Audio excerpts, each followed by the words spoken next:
All right, looks like we are good. Okay, thanks, Joel.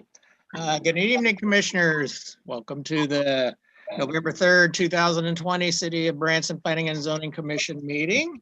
Appreciate everybody being here, contributing their knowledge, skills, thoughts, processes to our agenda for this evening. Joel, you probably need to call roll, make sure we're all here, and then each of the commissioners will need to state their name when they need to make a comment or ask a question so we know who's talking. All right, Commissioner Howden? Here. Commissioner Lloyd? Commissioner Nichols? Commissioner O'Day? Here. Commissioner Pinkley? Here. Commissioner Richards? Commissioner Romine? Here. Commissioner C? Here. Sorry. That's all right. Vice Chairperson Davis?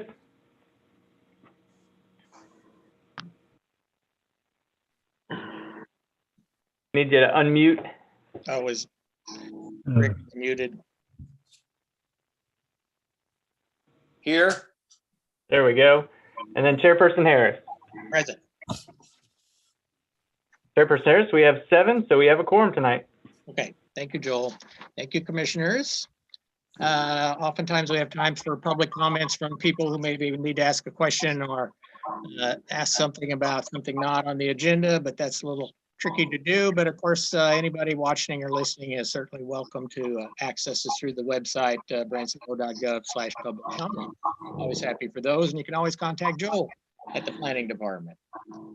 Well, Joel, looks like we had a couple of regular things were going on here. We need to look at the agenda, or rather at the minutes from the previous meeting. So did all of the commissioners have a chance, hopefully, to look over the minutes from October 6th? And if anyone, good. If anyone has any comments or questions, now would be the time to say something about the minutes. Hearing none, the chair would entertain a motion to approve the minutes from the October 6th, 2020 regular meeting. Davis, approved to adopt the minutes as printed. Thank you. Second from Romine. Thank you. Any other comments by the commissioners regarding the minutes from October? Hearing none, Joel, would you call roll and commissioners answer yay or nay for the minutes? Commissioner Howden? Yes. Commissioner O'Day? Yes. Commissioner Pinkley? Yes. Commissioner Romine? Yes. Commissioner C? Yes. Vice Chairperson Davis? Yes. And Chairperson Harris. Yes. The minutes passed with a 7-0 vote. Thank you, Joel. Thank you, commissioners. Joel, don't believe any old business to look at from previous times. So we'll get down to the regular public hearing items. And if you could help us with the first one.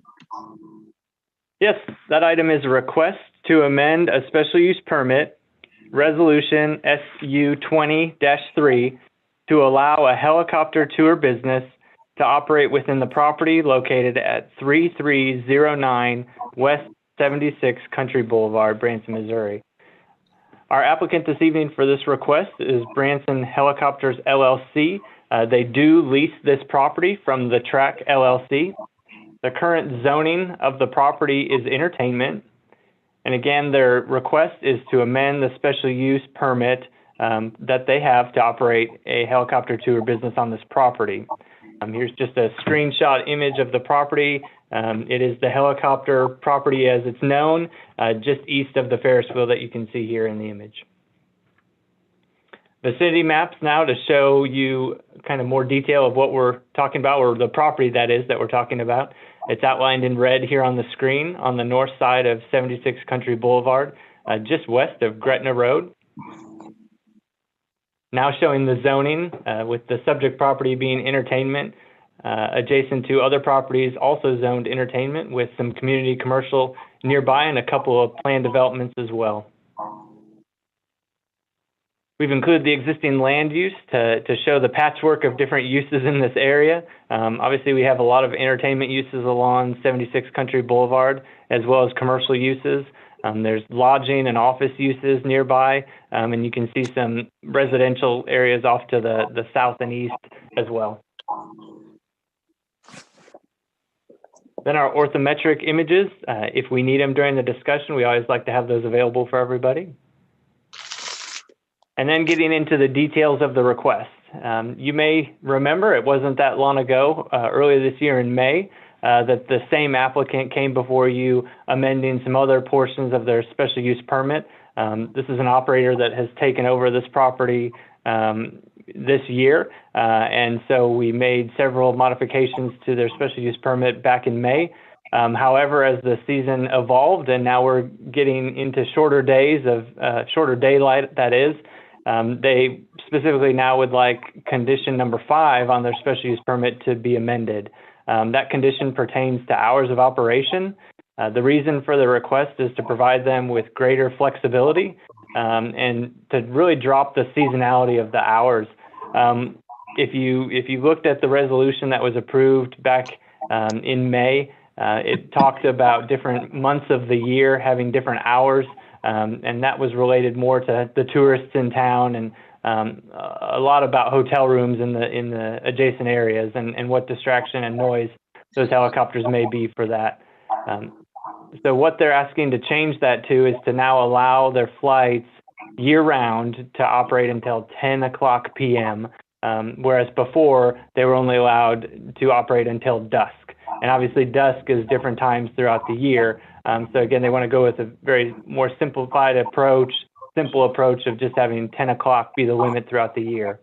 The benefit right now is it would provide them the opportunity of offering flights to tourists and locals both, for taking a look at Christmas lights from a unique perspective up in the sky. Specifically, there's a lot of displays out now, and so this is something they could take advantage of immediately. While it provides them greater opportunity in the winter months, 10 o'clock is not much longer than dusk in the summer months, so just something we wanted to point out. And then just for reference, again, I've already mentioned the May 2020 request that they made to amend the special use permit, but the original approval date goes back to March 2012, just for reference. We've also included their flight maps. They're not requesting any change to those, but in case we need them for discussion or consideration, we've provided them this evening just as a reminder. So we've got those here. So getting into the conditions, staff does recommend approval of the request based on the following conditions. And again, these are all the same except for number 5, but I will go ahead and read through them again. Number 1, this special use permit is not transferable in any manner and therefore shall not be transferred from owner to owner. If Branson Helicopters LLC ceases operation for 6 months or more, this special use permit shall be null and void. And number 2, new structures shall require submittal of individual construction plans and specifications to the city for review and approval prior to any actual construction. And number 3, all construction and activities covered by the special use permit shall conform to all codes and ordinances of the city. Number 4, the applicant shall apply for and receive a business license from the city of Branson prior to any business operations, and that license shall remain in good standing. And number 5, hours of operation shall be between 10 a.m. and 10 p.m., 7 days a week, and based on weather conditions for safe operations. And number 6, all departure and arrival paths shall be flown within the limits of the subject property. Number 7, the applicant shall provide approved FAA documentation for this location to the Planning and Development Department. And number 8, Branson Helicopters LLC shall agree to and sign the standard operating procedures for helicopter operators in the Branson, Missouri area prior to any helicopter tour operations.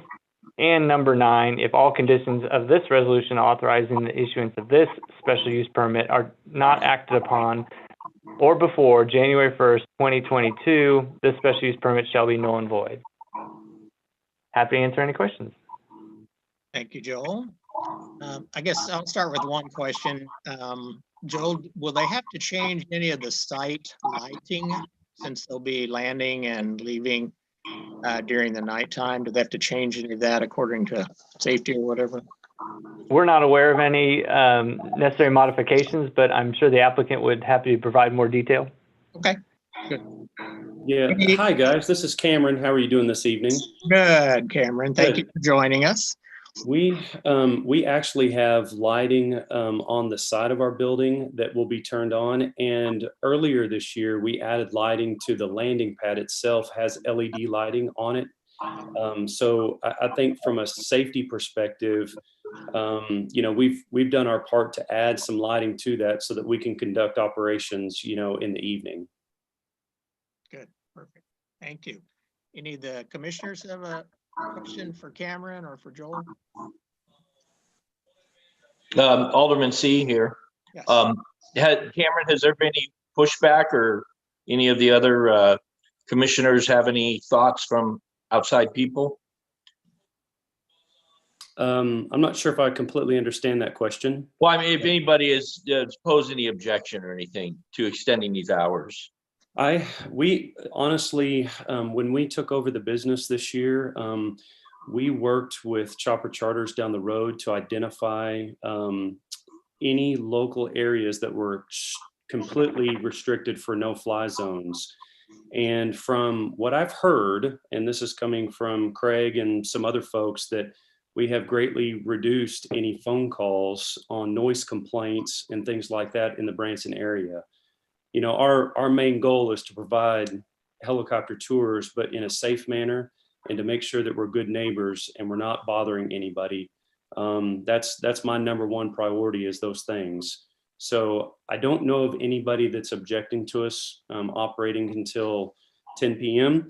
During the summertime, sometimes it didn't get dusk till about 9:30, and we were operating that late during the summertime. Right. So the primary reason, and I didn't know this until, because I just bought the business in February, but whenever I went back through the special use permit, Craig brought it to my attention. He goes, you probably ought to read that again, because if you're going to try to offer Christmas light tours, you're probably going to need to get your special use permit changed. And after I read through it, I spoke to Joel, I spoke to Craig.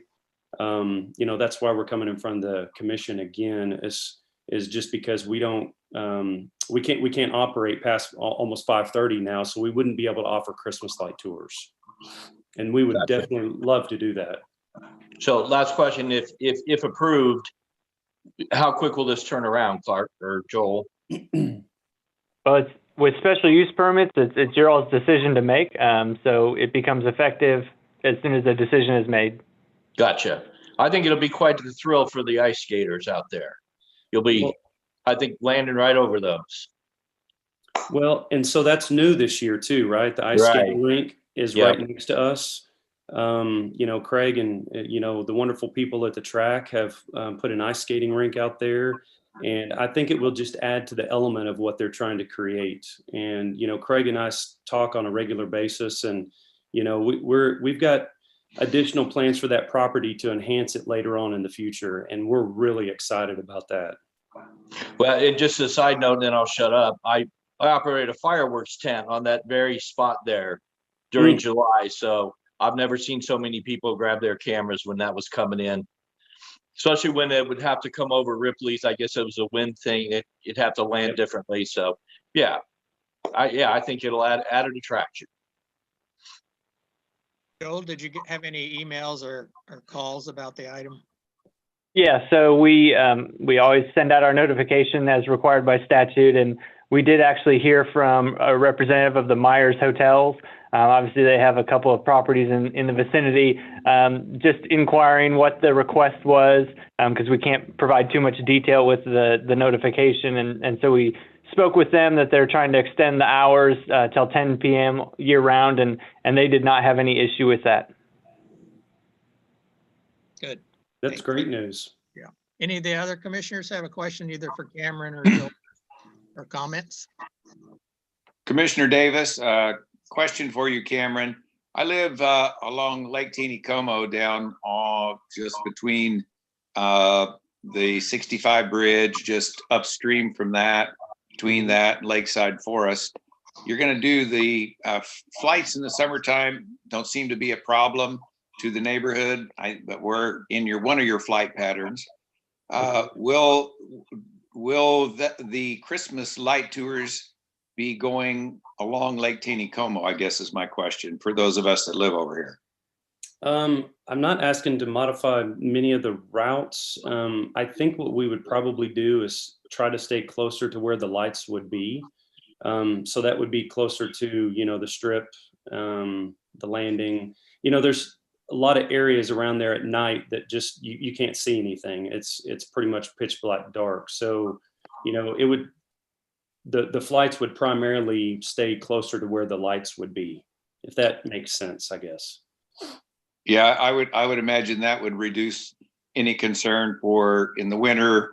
I think people are going to bed. At least they're more aware of what's happening after dark above them in the neighborhood in the terms of flight activity than in the summer when it's still light, when you've kind of started to quit. So that would, do you expect to have you had any issues with night flights and complaints of residential areas? I'm personally not aware of any. Nobody has brought any of those to my attention. Like I was saying in the beginning, we have made a huge effort to identify no fly areas so that we're good neighbors and good stewards of people that live in the city of Branson. I have two other helicopter locations, one in Northwest Arkansas and one in Tulsa. And we typically don't run past 10 o'clock at night, just because we're trying to be courteous for people that live in those areas during the Christmas light tour season. And we offer Christmas light tours in Tulsa, Northwest Arkansas, and we would love to offer those in Branson as well. Thank you. Yep. Thank you. Any other commissioners have a comment or question? No? All right, the chair would then entertain a motion for resolution SU 20-8, which is authorizing the Director of Planning and Development to amend the special use permit to allow helicopter tour business to operate within the property at 3309 West 76 Country Boulevard in Branson, mainly for altering times. The chair would entertain a motion for approval. Hinckley, so moved. Thank you. Is there a second? O'Day, second. Thank you. Any other comments by the commissioners? No? Joel, would you call roll for us, please? Howden, Yes. O'Day, Yes. Hinckley, Yes. Romine, Yes. C, Yes. Vice Chairperson Davis, Yes. Chairperson Harris. Yes. The request has been approved, 7-0. Thank you, Joel. Thank you, Cameron. Good luck with that. And I'm sure there'll be a lot of great flights out there, a lot of views to see. Thank you, Commission. And if any of you guys ever hear anything about noise complaints, please, please, please let me know, because I can't do anything about them unless I know about them. So if you hear anything, please let me know. Thanks. We appreciate that. Yeah. Very much. Thank you. Thank you. Thank you. Joel, I think we've got a discussion item coming up from some items we had talked about before. Yeah, we've had some discussion items. I should say we've had some requests in the past year dealing with recreational motor vehicles and theaters. And so it was asked of us to do a little bit of research and bring back some information to you all for consideration if a code change was necessary or not. So that's what our goal is tonight, is to present some information and have a discussion. And obviously, any direction or thoughts you all have, we're glad to hear it. Okay. So the first part of the presentation, we simply wanted to go over what the existing codes pertaining to recreational vehicles were. The first area it appears in the code is in Chapter 38. This is actually the floodplain chapter. So all these regulations deal with properties that are located in the city's floodplains. So we do have some statements about recreational vehicles in that chapter, basically saying that when they're placed on sites within, it says unnumbered and numbered A zones and AE zones, which equates to our floodplain and floodways. Those recreational vehicles shall be required to be on the site for fewer than 180 consecutive days. They should meet permitting, elevation, and anchoring requirements for manufactured homes of this chapter, or be fully licensed and ready for highway use. A recreational vehicle is ready for highway use if it is on its wheels or jacking system, is attached to the site only by quick disconnect type utilities and security devices, and has no permanently attached additions. So then moving on, we jump all the way to Chapter 86, and this actually pertains to Kendall's neck of the woods for sewer. And this is about parking of certain vehicles prohibited in residential areas. The first one is no truck rated larger than 3/4 tons, no mobile home, no pickup camper, no camping trailer, no boat, no self-contained motorized home, and no trailer shall be permitted to be parked on any public street in a residential district. And then it goes on for 3 more requirements. That B, it shall not be a violation of this section to park a recreational vehicle, camper, mobile home, or motor home in the parking lot of a business establishment during the hours the business shall be open to the public, provided such parking shall be related to the business of the on-premise establishment during the time it takes to complete that business. And then C, any overnight parking of an occupied recreational vehicle shall be at an establishment designed for that purpose, and that offers the owner purpose-built receptacles or containers for sewage, litter, and waste. And finally, it shall not be a violation of this section to park a recreational vehicle, camper, mobile home, or motor home upon areas specifically designated as camping areas with the facilities available for campers and in designated parking spaces. Then jumping to Chapter 95, we have a couple of definitions that pertain to this topic. The first is campground and vehicle park. Those mean any parcel or tract of land upon which 2 or more campsites are occupied or intended to be occupied for overnight camping. A campsite means a portion of the rentable space of a campground having an area 580 square feet or more. And then finally, a recreational vehicle park means any property where 1 or more lots are rented to users of recreational vehicles and which are occupied for temporary purposes. And right now, per the code, you can have a recreational vehicle park with a special use permit in our conservation, agriculture, community commercial, entertainment, and downtown districts. So just kind of going back through these codes very quickly, particularly the Section 86, that's what led to the theater coming before you earlier this year, particularly the C, that you cannot allow overnight parking of an occupied recreational vehicle unless it's in a campground. And so they were trying to establish a campground on their property in order to do so. So as staff went through the different considerations or points we wanted to bring up to you, probably the biggest thing is the location of the theater.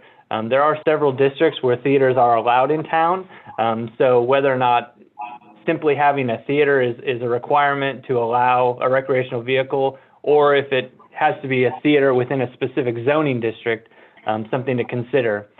And obviously, we always want to pay close attention to where properties are in their location to residential areas, as well as what streets are surrounding the property. Are they major streets or minor streets? Is the property very visible from our public streets, our tourist streets?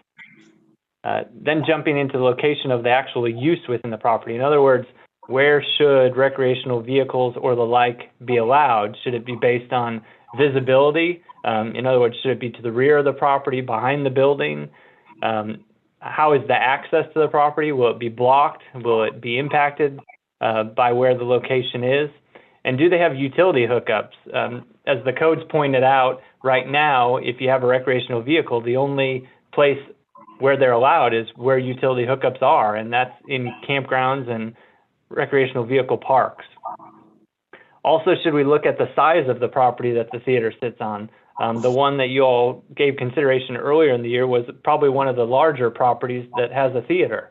There are other properties that are smaller that contain theaters. So is that a factor that needs to be considered? And then the use itself and how long it's allowed on the property, or the duration, not only when it's active, somebody's staying within it on a nightly or daily basis, or even considerations of when it's inactive, if somebody's using the property to simply store recreational vehicles. And then getting into recreational vehicles, there's a ton of them. There are so many different types, so many different levels of recreational vehicles that we can come up with specific definitions.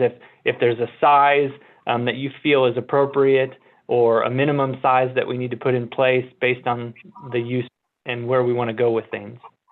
In the zoning code, we have 4 different ways to allow a use, and that's that it can be permitted, simply allowed without any additional steps. It can be a special use, which requires coming before you, all the Planning Commission, for approval and possible conditions. It could be a temporary use, which requires more specificity and done on an annual basis, or it simply can be classified as not allowed. So just real quickly getting into the 4 levels there. With the permitted use, again, as I said, it would simply be allowed with no additional approvals and no additional cost or process for somebody to do so. And we also pointed out where the theaters can be located within the city, being in the community commercial, mixed use, downtown, and entertainment districts.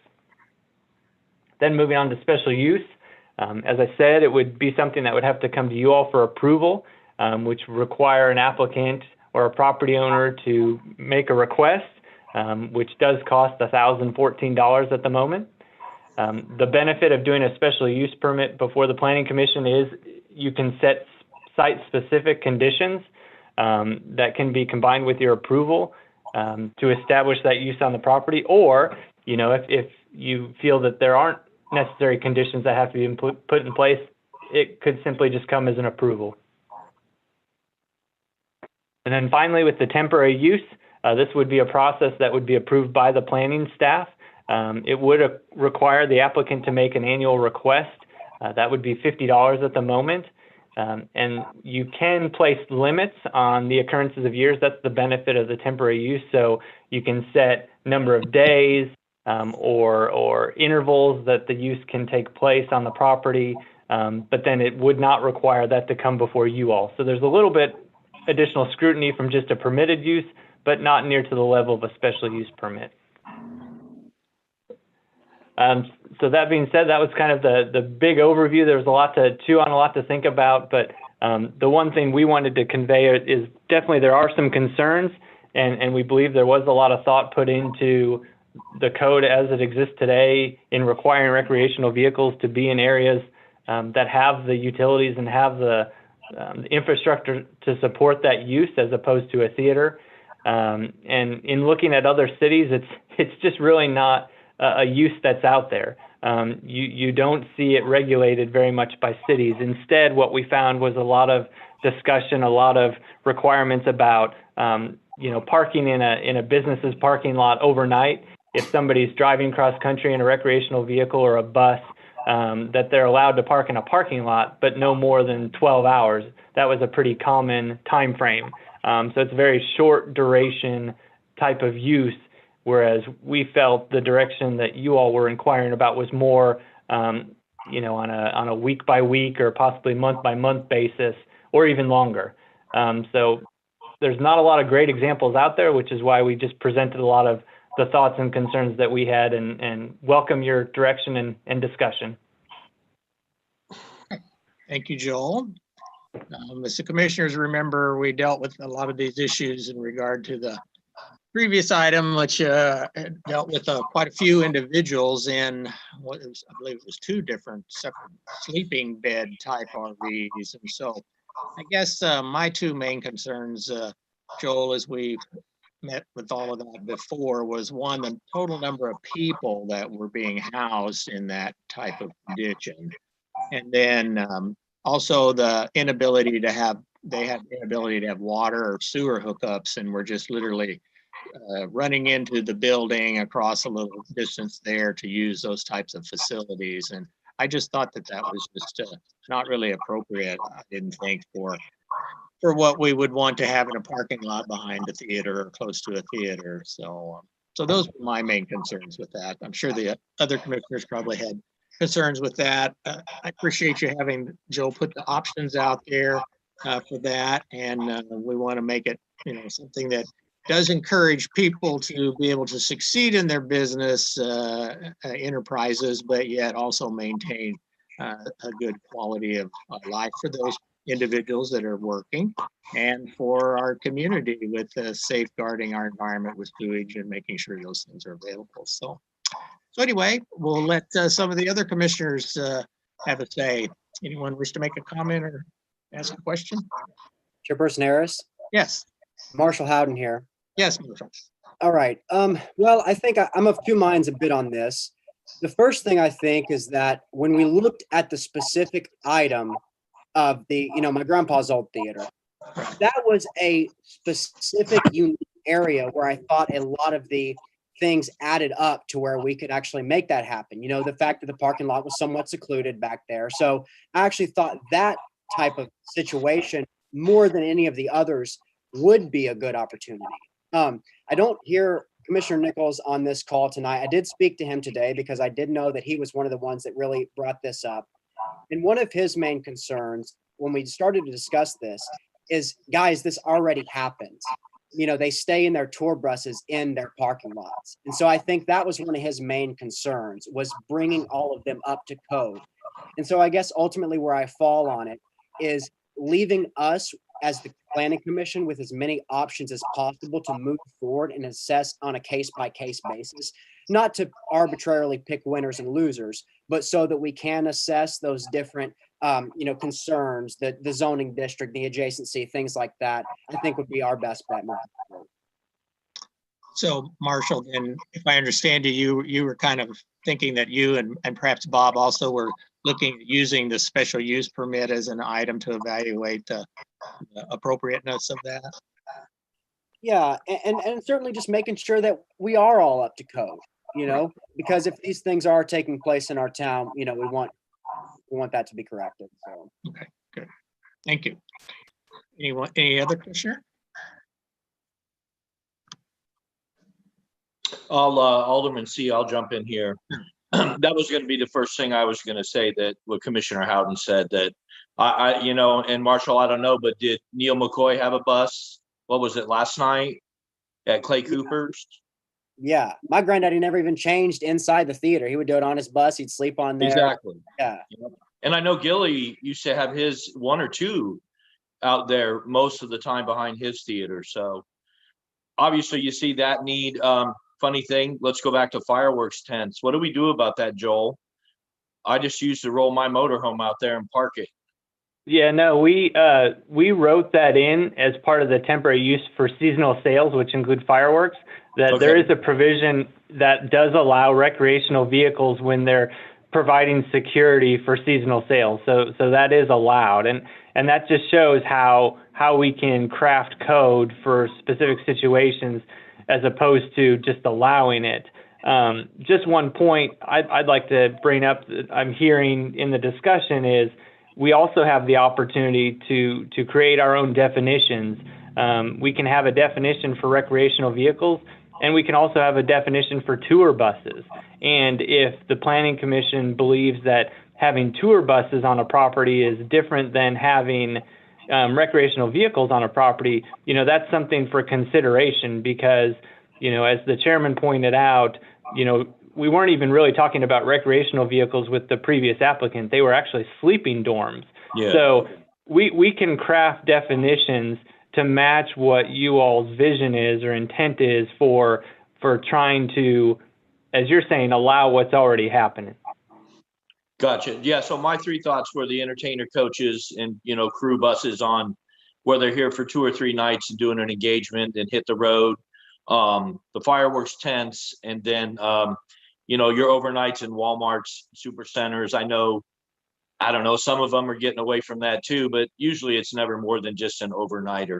Other than that, working with trying to draw it into just like, what was it, $50 for a temporary use type of thing, to keep it all legal and everybody doing it by the book, or, I'm open to that. Or like you say, customizing, clarifying the difference in an entertainer coach and a motorhome, that someone's running across the country and on a vacation type of deal.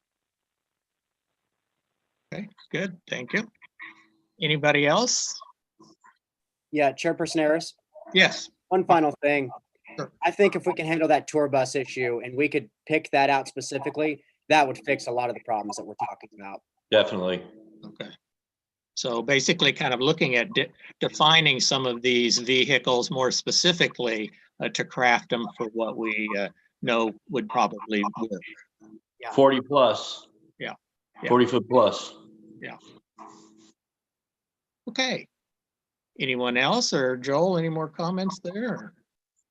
I know there was a comment made about number of persons on a tour bus. Is that something you all are interested in specifying, knowing that some of these do carry around, entire bands or bands and their families and Right. on and on. So just a thought for clarification on that. I would say within the confines of the coach. Right.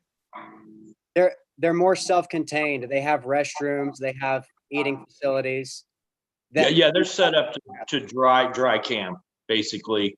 With plenty of water, plenty of black water and sewer holdings and stuff, and then they dump, appropriately when they're on the road or at truck stops.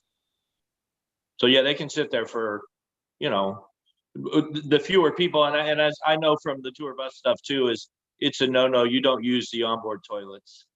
I mean, unless it's an absolute emergency when you have 8 band members on a bus. Right.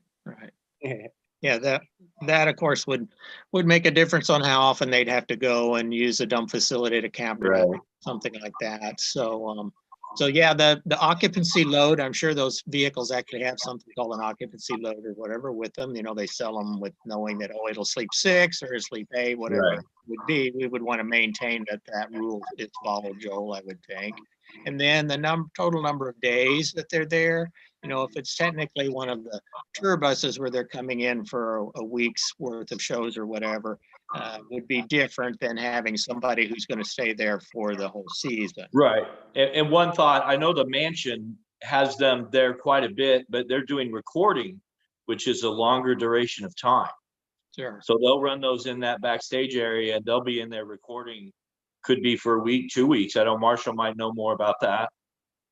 Right. Yeah, and that's one of the places where there really are going to have tour buses quite a bit still. Yeah. Still bringing the big acts. So, yeah.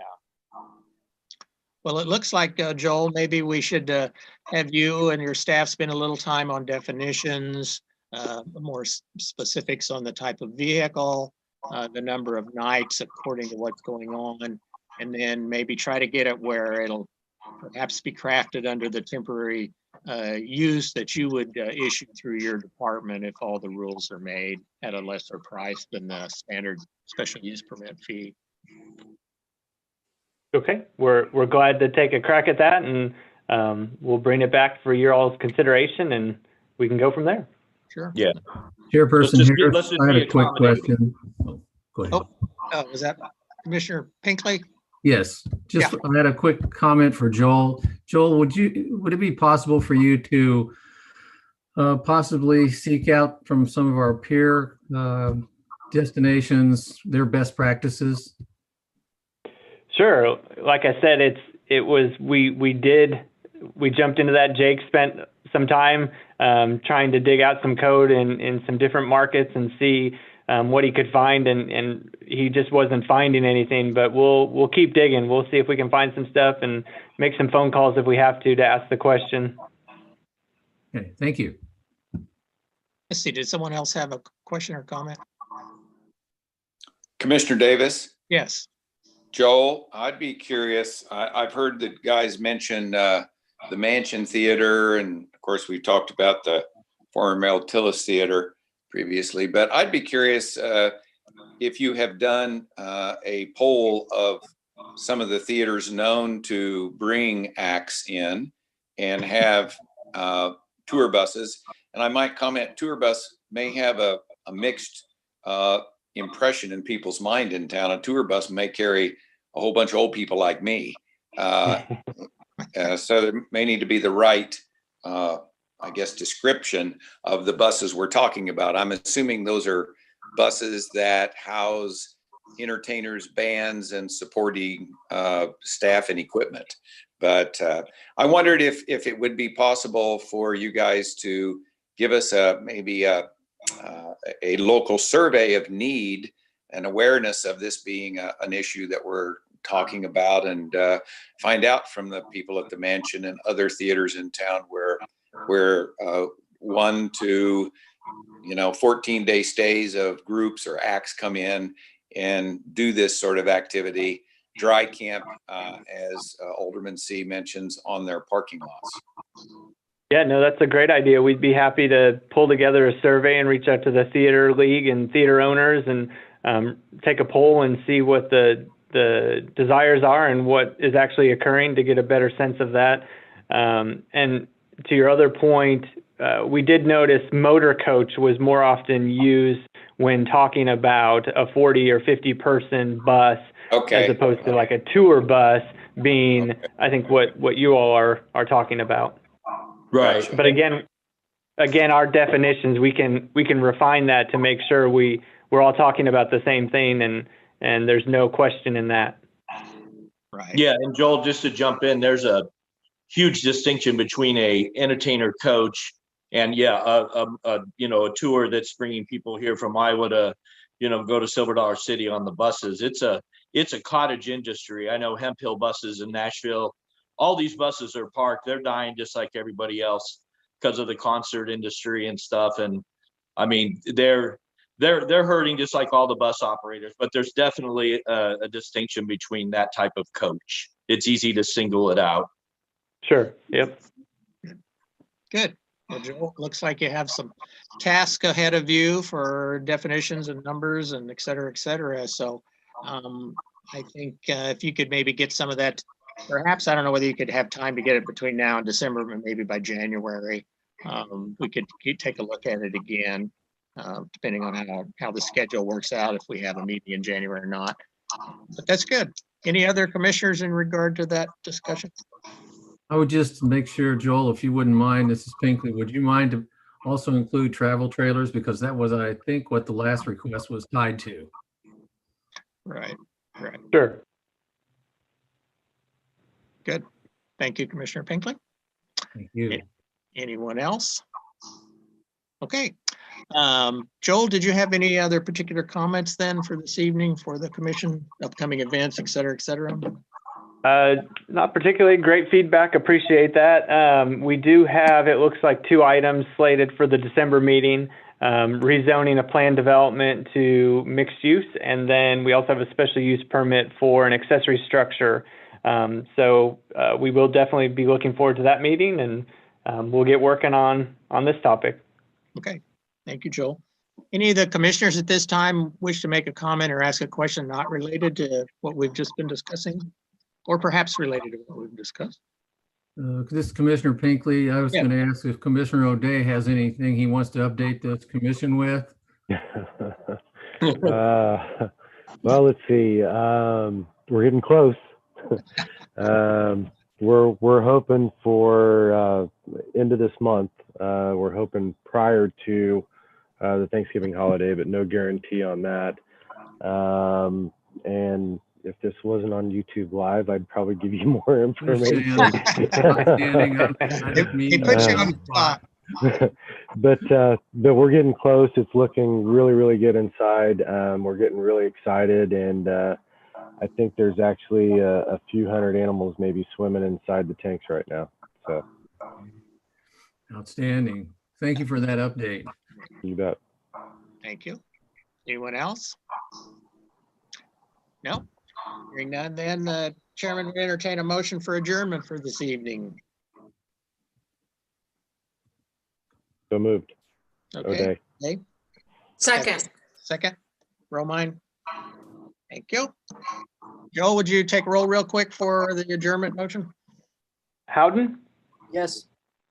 O'Day? Yes. Pinkley? Yes. Romine? Yes. C? Yes. Vice Chairperson Davis? Yes. Chairperson Harris? Yes. We are adjourned. Thank you very much. Thank you, commissioners. Be safe. Have a great Thanksgiving. And we'll see you in December. Bye. Mr. See Harris, you, good see you, meeting. everyone. You guys, be careful. Bye, everybody. Bye. Bye-bye. Be careful.